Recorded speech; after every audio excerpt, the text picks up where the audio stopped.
kababayan. Yung alaga namin pusa. Inaamoy niya yung daing. Kung meron pang natira. Ang tsura niya. Ayan po. Ayan po siya. Oli, no, wala dyan. Wala dyan.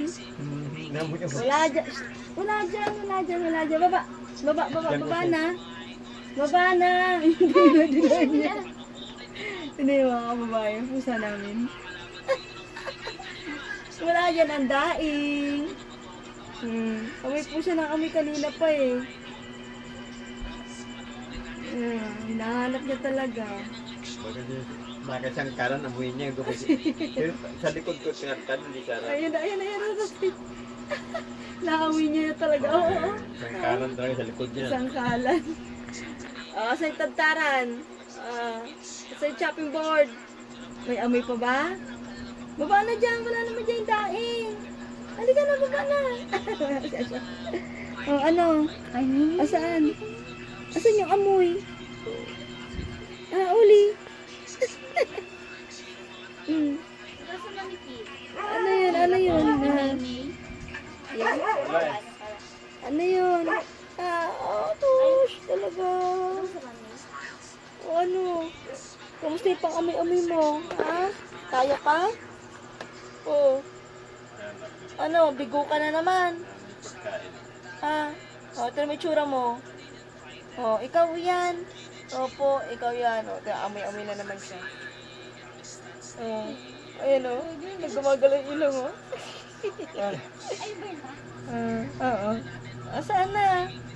Nanahimik ka na. Hindi mo na naman nahanap. Bigo ka na naman. Nasa tabi mo lang kasi. Tutukain ka na eh.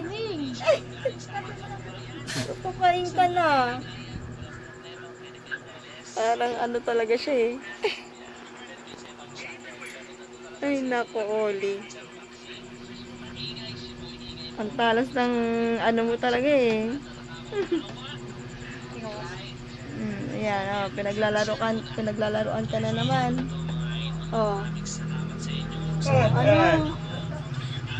Hanap ka ng hanap dyan. Ano? Wala ka na naman na pala. Wala naman na pala yung Oli namin. Amoy lang ng amoy yan.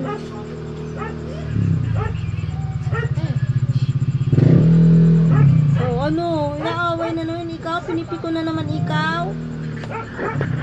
Ang itsura mo? Ikaw yan. Ikaw yan. Oli yan. Diba? Ano itsura mo, Pogi? Ikaw? Oh, Diyos talaga naman. Uloy!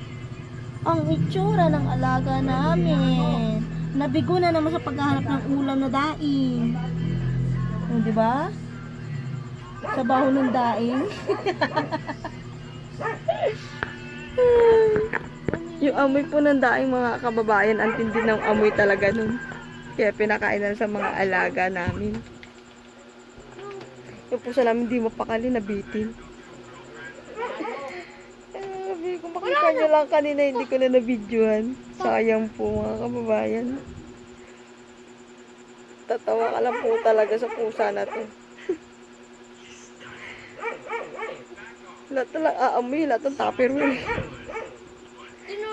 Tahimik na siya. Tahimik na siya. Wala siya na pala eh.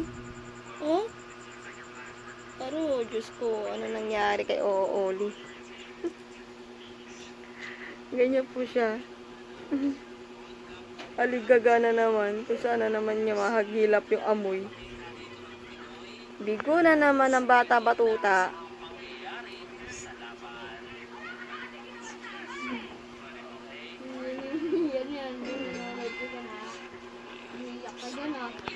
Ingat po kayo dyan, mga kababayan.